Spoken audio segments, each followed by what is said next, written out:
mga ka-RSP, narito na ang gabay, patnubay palalaat, prediksyon mula kay Master Hans Kua.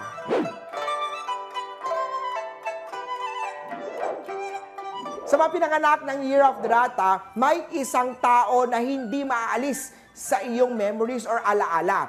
Love will find a way and one sure sign is pareho kayong free na. Para naman sa mga single, dumalo sa mga happy events kagaya ng wedding, reunion, or birthday. Malay mo, dun mo makilala ang special someone mo. Gray at 6 ang swerte kay Year of the Rat. Sa mga pinanganak naman tayo ng Year of the Ox, timing is the key, kaya hindi pa panahon para lumipat ng trabaho o ng work. Sa ngayon, stay committed sa trabaho kahit medyo nahihirapan ka na o maliit man ang sweldo. Black at 8 ang swerte kay Year of the Ox. Kay Year of the Tiger naman tayo, stay low-key at magkakaroon ng gains ang mga investment mo. Then, opt for home-cooked na mga meals kesa sa mga instant foods kagaya ng noodles. Hindi yan healthy sa'yo. Purple at 1 ang swerte kay Year of the Tiger.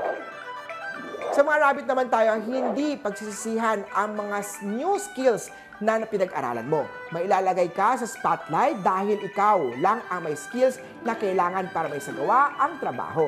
Green at 2 ang swerte kay Year of the Rabbit. Sa Dragon naman tayo, true love is not about impression, it's about chemistry. Kaya naman huwag masyadong magpa-impress at ka-date mo kung hindi mo naman kayang pangatawan yan. Red at 7 ang swerte kay Year of the Dragon. Sa Snake naman tayo, huwag palampasin ang mga opportunities pero make sure muna lahat ito ay legit. Gold at 3 ang swerte kay Year of the Snake. Sa mga pinanganak ng Year of the Horse, mag-ingat sa mga bone problem tulad ng osteoporosis o yung mga scoliosis. Ayusin ang posture para maagapan yan at maboost ang confidence mo. Blue at 4 ang swerte kay Year of the Horsey. Kay Goat naman tayo, ang financial stability is within reach na, lalo na kung hindi lalampas sa budget at always save for emergencies. Red at 9 ang swerte kay Year of the Goat.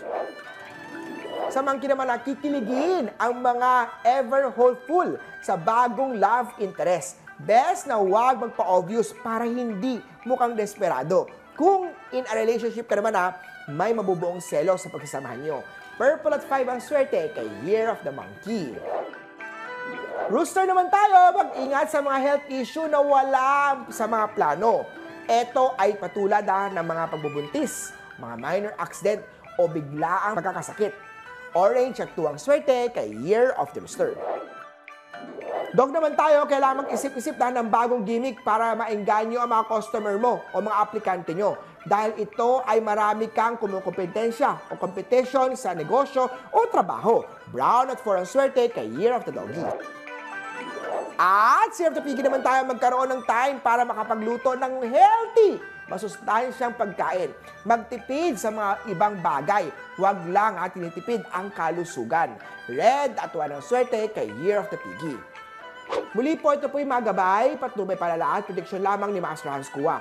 Nasa inyong mga kamay, nasa lalay ang inyong tagumpay. Kaya always be positive at i-claim ang mga swerte, mga ka-RSP.